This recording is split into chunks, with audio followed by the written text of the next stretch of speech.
you deciding that you definitely want something to change, and then identifying what you want to change, where you're headed.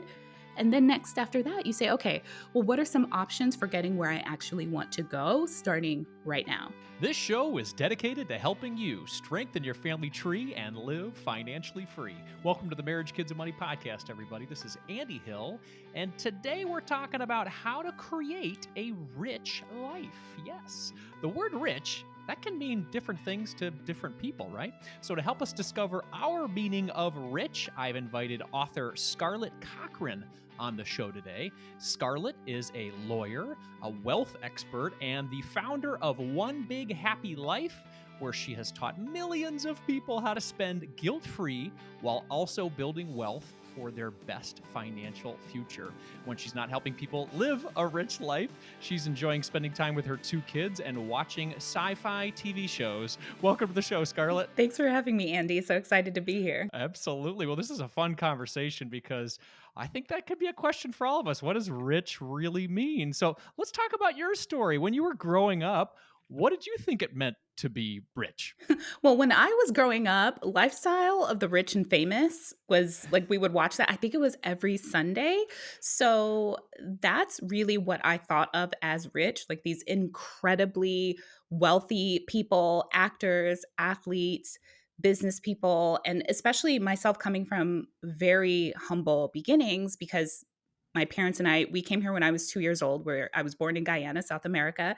And neither one of my parents graduated from even high school. My dad was a mechanic, and he actually wasn't even able to get work here in the US initially as a mechanic because he hadn't gone to a US recognized trade school. So we were definitely pretty poor in the beginning. And over time, my parents built us up to where we had really a comfortable middle class, still blue collar lifestyle.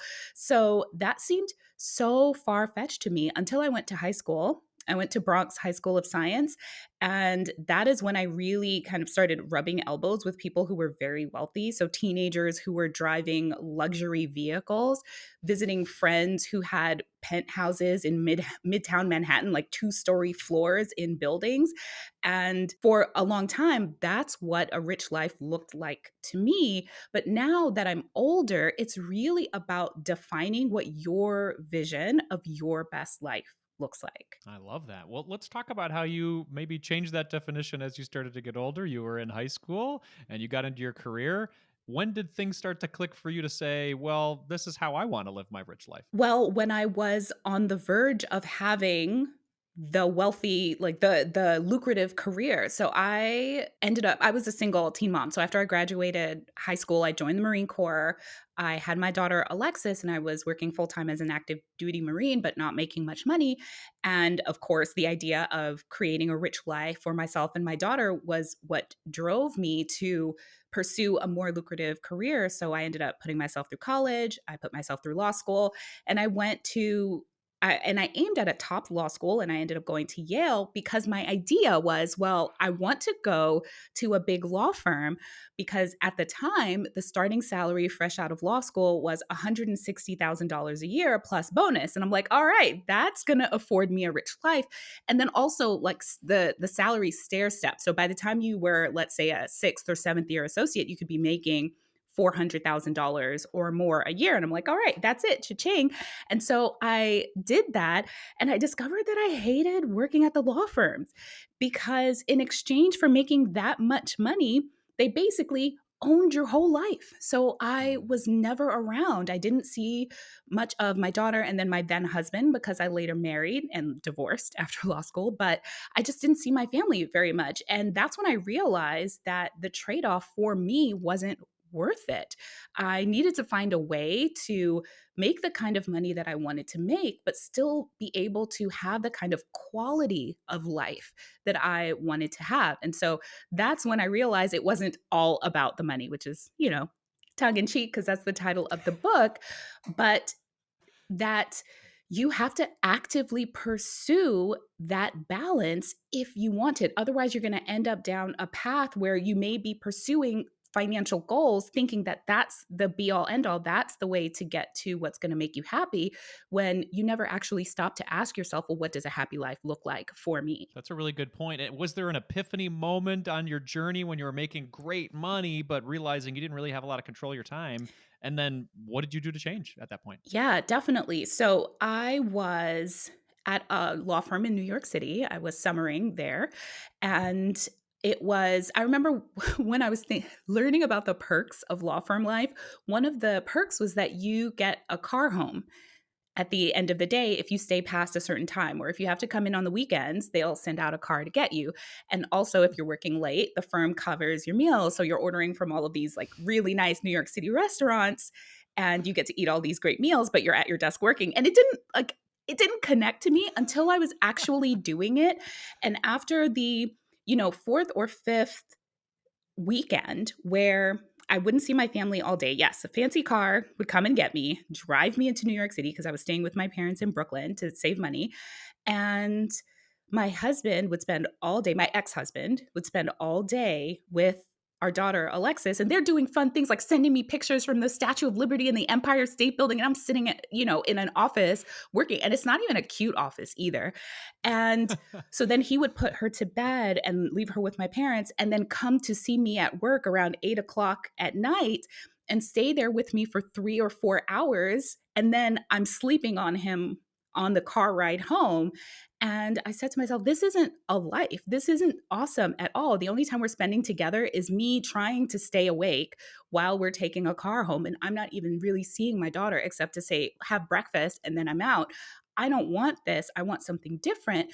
And so then I just started asking myself the question, okay, what do I actually want out of my life? Right? What do I want my day-to-day life to look like and to feel like? What kind of work do I really want to do? And specifically, how much money do I actually need to make? Do I need that $160,000 salary right now? Like, yes, I have all these student loans from Yale, but how can I pay these student loans and also hit the lifestyle goals that I have for myself? I wanted to buy a house. I wanted to be able to comfortably, I knew I needed to start investing for retirement. I wanted to pay for college for my daughter Alexis, who by then was only maybe 10 years away from college. And so then I actually crunched the numbers and said, okay, I think I could actually be okay starting out at $60,000. Like, I can hit a bare minimum on a lot of things and then increase my income over time and do public interest work. So my student loans would be discharged through public service loan forgiveness.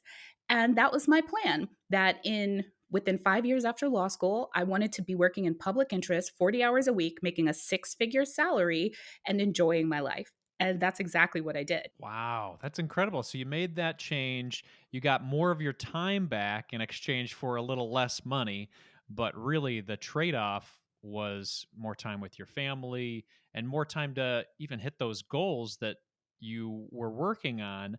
How did you formulate all those goals? Because you mentioned all those. There was like five big, gigantic goals there, and to me, that felt overwhelming. It's like, I guess, how did you prioritize those goals in order to achieve your rich life now that you've grabbed back more of your time? Well, this is where advanced planning comes in and really getting used to thinking about future self. I know when we're talking about our finances, it's so easy to just jump from financial fire to financial fire in the moment, but we need to always develop a practice of building an ability to not just take actions for right now, but think about where we want to be in the future, because so often we think we're powerless, but in reality, the decisions that we're making right now, they are setting up our positioning for the decisions that we're going to be making 5 and 10 years down the line. So when I had my daughter Alexis, and I'm struggling to even find us a nice place to live. I mean, I couldn't even afford, I had a two-door coupe. So here I am with an infant and a two-door coupe because that's all that I could really afford. I had to buy a pretty cheap car making only $25,000 a year. And I did not like the feeling of my money being the thing that was deciding what was possible for me.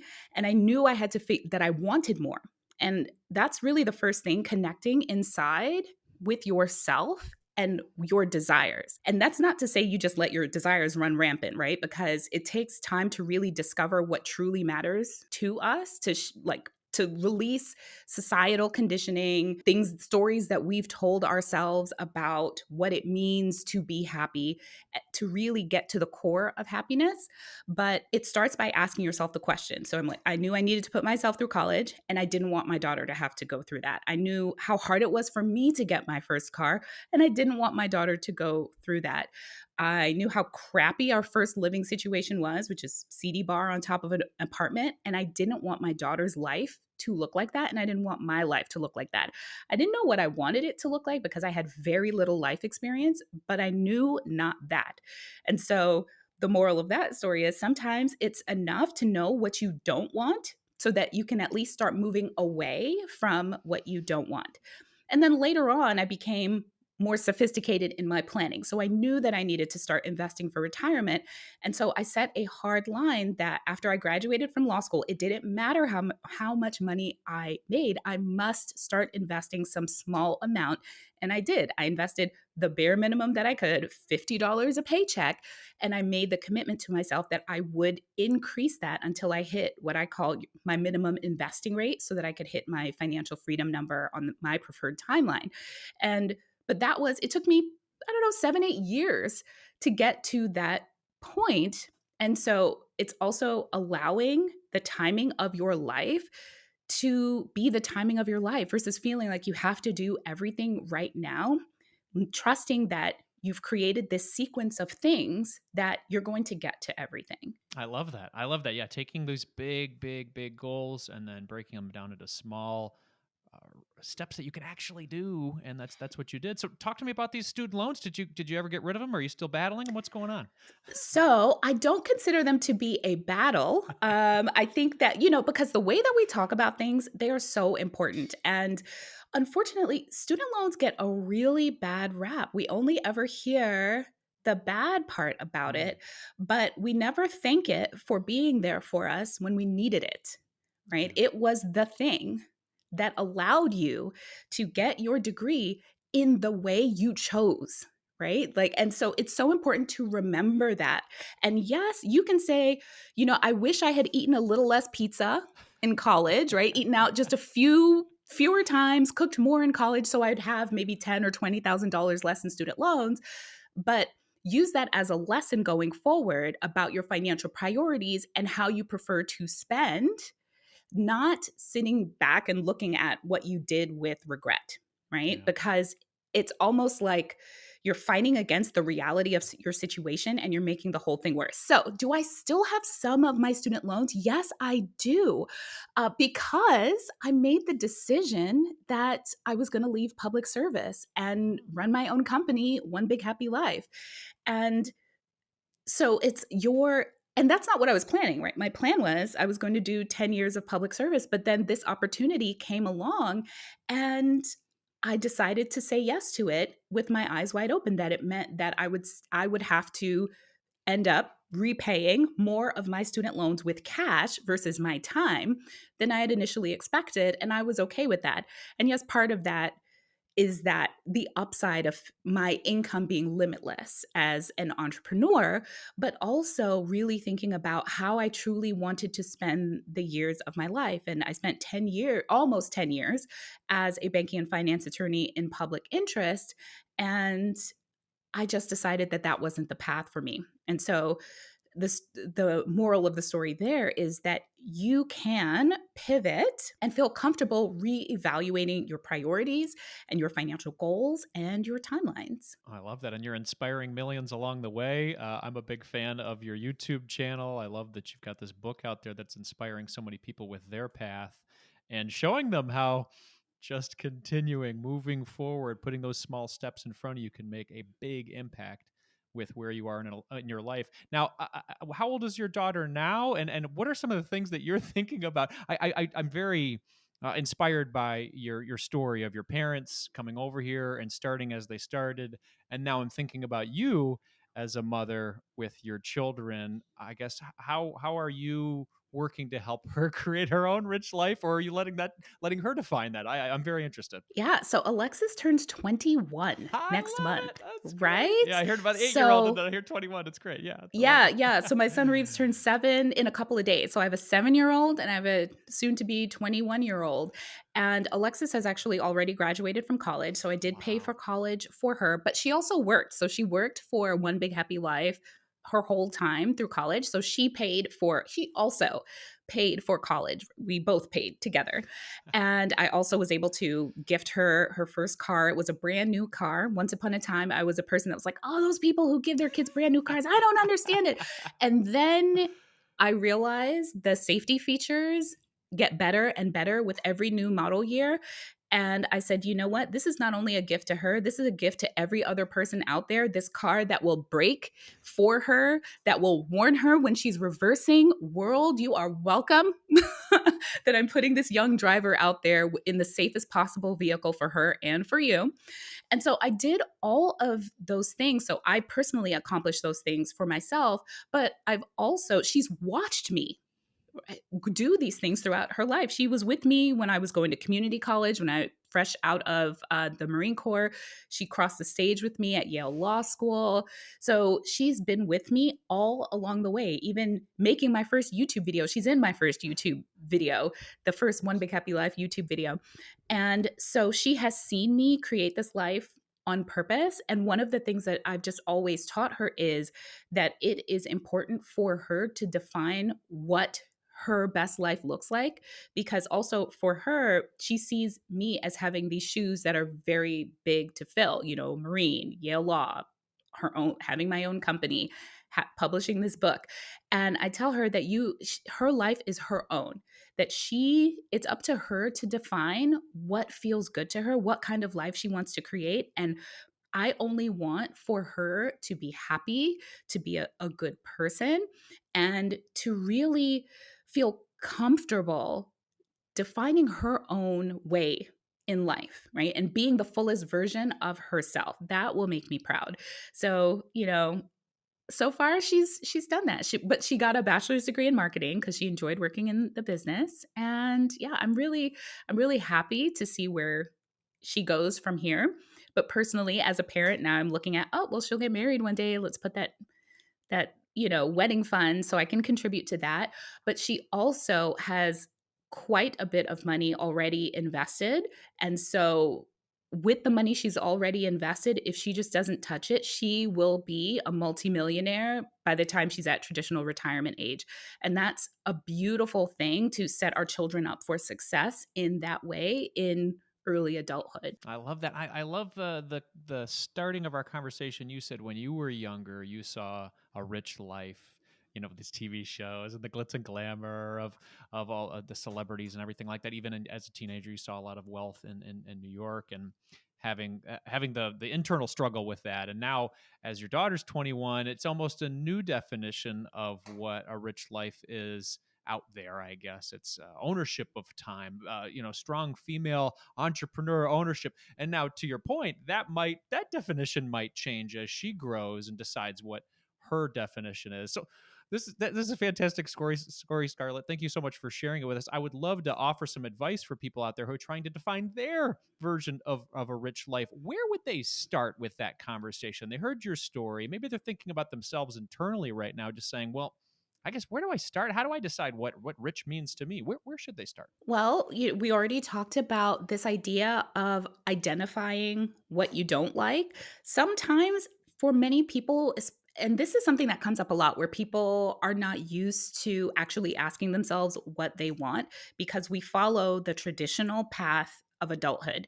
Even me, to some extent, we go to college. We pick a career that we think is going to be one that is lucrative and support the lifestyle that we want. We find the partner, we get married, we have the kids, we buy the house, and then we find ourselves, we did all the things, but don't feel fulfilled. Something doesn't feel quite right. Or we ask ourselves, like, we look around and we say, is this it? And so, but to take that next jump to say, well, and this isn't it, and this is exactly what I want, that's a big jump. So I want you to feel comfortable starting small. And sometimes, like I said, the easiest place to start is with what parts, where are the friction points in your life right now? And which of those do you want to change? So, what is working and what isn't working? And then now social media gets a bad rap because we're only seeing people's highlight reels, but there is value in that because we are seeing what other people are doing that we may not even have known was possible. So for me, I didn't have any idea that I could have a business where that's entirely online. I'm not working for anyone else, and it just comes from my own experience and teaching people and helping them change and developing my own thought leadership until I saw other people not only doing it but teaching it, that this was a skill that I could learn and develop over time. And so the benefit of looking at social media is that you see, oh my gosh, so and so just took their kids, just decided to homeschool their kids and spent a year in Bali. So and so decided to quit their job and start a business. So and so went from being an executive in, I don't know, medical device manufacturing, and now she has multiple restaurants. She's a franchisee. And so seeing people do incredible things with their lives not only gives you ideas, but it gets your brain thinking more creatively about what is possible for your life. So I call it practicing possibilities and just trying on, what if I were to do this? What could that look like? Because we also get very bogged down in the I can't because I have this job, I have this career, I have kids to support. This is the city where my kids have all their friends. But if you allow yourself to just start thinking about, well, if I wanted to do this thing, sometimes I'll get really crazy and I'll say, well, if I wanted to be Beyonce, what would I have to do? What would that look like for me to become the next Beyonce in my 40s? And it's a fun exercise, even if you never actually choose that as your path, because what you're doing is laying the groundwork in your brain for your brain to always be thinking creatively and expansively about what's possible for your life. I love that. It's definitely the opposite of a scarcity mindset of what, this is my current situation. There's not much I can do to change from it. This is how much I make and this is my reality. You're transforming your thinking into what can be and then maybe getting inspired by it to motivate you to find those actions that are smart money moves that move you forward. Maybe we can talk about some of those smart money moves for people who are out there that thinking, okay, this stuff's new to me. I can be positive. I can think big. But what are some of those smart money moves that maybe helped you on your journey, or that other people can do to make progress and create some more openness and opportunity? Yeah. So I would say definitely starting with the vision of what I wanted, because what that does is grounds your financial goals in your values. So you deeply desire those financial goals. And so you're not just relying on willpower or worse, guilt or shame, Hmm. because that's something that comes up a lot when we're talking about money. So you're not relying on those emotions to propel you long term because it just doesn't work. So when you connect to something that you truly care about, that matters to you, then it's easier for you to keep coming back to the goal over and over. Another mistake that people make is that they think that they'll set the goal and they'll be perfect and nothing's going to go wrong. And if something does go wrong, if they overspend, then that means that they don't have what it takes. But in reality, none of us are perfect on the path to reaching our goals. You don't have to be perfect. What matters is your recovery, how quickly you come back to it, and then you get better and better at it over time. So, those are some of the more behavioral, just thought and mindset side of things, but really practical. One thing I find is people don't know what they're actually doing with their money. They practice what I call mental money math. And so they don't think they're spending nearly as much as they are. And then they're frustrated that they're not able to hit all of their financial goals. But if they just start paying attention, and all it takes is just logging, and I believe in this, manually logging your spending. As you spend, write it down. Pay attention to what you're spending your money on. Do not use aggregator apps. right? So if you're not hitting your financial goals, if you don't know exactly what's going on with your money, then you're not ready to just offload it somewhere. You need the full awareness and control over your money first before you just completely rely on an aggregator. So I believe hands on your money, simply just paying attention to what you're spending money on. And I like them to rate their level of satisfaction with their spending after the fact. Right? How much enjoyment did you actually get out of this? Hmm. Right in the moment, though. So you just ate out, you log $100 at sushi at such and such, rate it. And then 2 days later, when you're back at that same sushi place and you're spending another $100, did you get the same level of satisfaction as you did earlier this week? And for most of us, the answer is going to be no.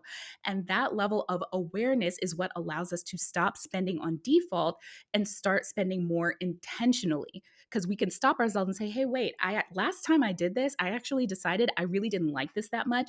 And here's what I felt like I should have done instead. So that's what I'm going to try this time. So I that way love we're it. setting ourselves up for success. I love that. Yeah, yeah. Inspiring yourself, with a personal why and your goal, and why are you doing this, and what are we moving forward towards for our rich life, and then intentionally spending our money so we're moving in a good place. There's a lot of people who listen to the show, like you said, maybe they're in their 40s and they're thinking, hey. I don't know, man. I've got a lot of debt. I don't think I'm ever going to get this rich life, even if I can come up with it. What would you say to that person? I would say that you could spend the next 10 years becoming a doctor and then be a doctor for 25 years. Like, I mean, 40 is still young. I know that we think of 40 as, oh, and now we're getting ready to settle down, but why? It doesn't have to be that way. You could completely pivot your career and make double, triple, quadruple what you've made in the past if you choose. Or you can decide, well, I'm 40 years old. Here's what I thought was going to happen in my life. But now at 40, I'm realizing I don't want to do what it takes to be able to have those things. And I'll give you an example. I always thought that I would have more kids. And when I was 30, I waited till I was 30. So I got divorced, remarried, and then started trying to have more children. And unfortunately, after 10 years of trying, including IVF, Joseph and I were only able to have one additional biological child. So we have our two children. And, we went back and forth about adoption and things like that. But now we're both like, well, I'm 40, Reeves is 7. Do we really want to go back to the baby stage? And so for 40 years, I had this vision of, well, this big family, multiple little rugrats running around. And now I'm coming to accept this idea that I think my life is going to look different going forward. And I'm also okay with that. If I wasn't okay with that, I would adopt, I would look at surrogacy, something like that. But I'm okay with this being the new path. So for the 40-year-olds, okay, so for your first 40 years, you did some wonderful, fun things. I guarantee you, you have some great memories. So focus on that. You also have skills that you've developed over time that actually position you to have uh, a steeper upward trajectory in this later half of your life, right? Because you learned a lot of life lessons and you have those skills that you can rely on. So now the question is, where do you want your life to go from here? And if the answer is really, for the most part, on the same trajectory. So you want to have a more moderate lifestyle in retirement. You're comfortable with that. You enjoy the type of work that you do, and you don't want to change that. You want to just do a little bit of habit shifting so that you're investing a little bit more, and maybe spending a little bit less on some of your more splurgy areas of your budget. That's okay too. It doesn't have to be a massive overhaul, but the first thing is for you to decide what you actually want and really step into that knowledge and the belief that you can have whatever you want once you make the decision. But right now, what you're doing is throwing your hands up in the air and saying, well, there's nothing I can do about it. So you're doing nothing. And so then it's a self fulfilling prophecy. So that's the first thing that's got to shift. You deciding that you definitely want something to change, and then identifying what you want to change, where you're headed. And then next after that, you say, okay, well, what are some options for getting where I actually want to go starting right now? I love that. Yeah, it's a lot about mindset. I think you had the quote in your book, the Henry Ford quote. Uh, Whether you think you can or whether you think you can, or you can't, you're right. And I'm sure I butchered it there, but I think there's a lot that goes into that. Whether you think you can or you think you can't, you're right. Because mindset can really move us in the direction where we want to go or need to go. So, Scarlett, I think this is a fantastic conversation. I'm glad you're out there promoting this conversation. Please tell us where people can connect with you and then find your new book. Yeah, so you can connect with me at One Big Happy Life everywhere, YouTube, Instagram. And to order the book, you can go to onebighappylife.com/book. And we have links everywhere, including international book retailers as well and local book retailers. Yeah, support your local businesses, your small business, especially small business Yes. owners like Scarlett. Scarlett, thank you so much Mhm. for your time today. I really appreciate it. Thank you for having me. This is such a great conversation.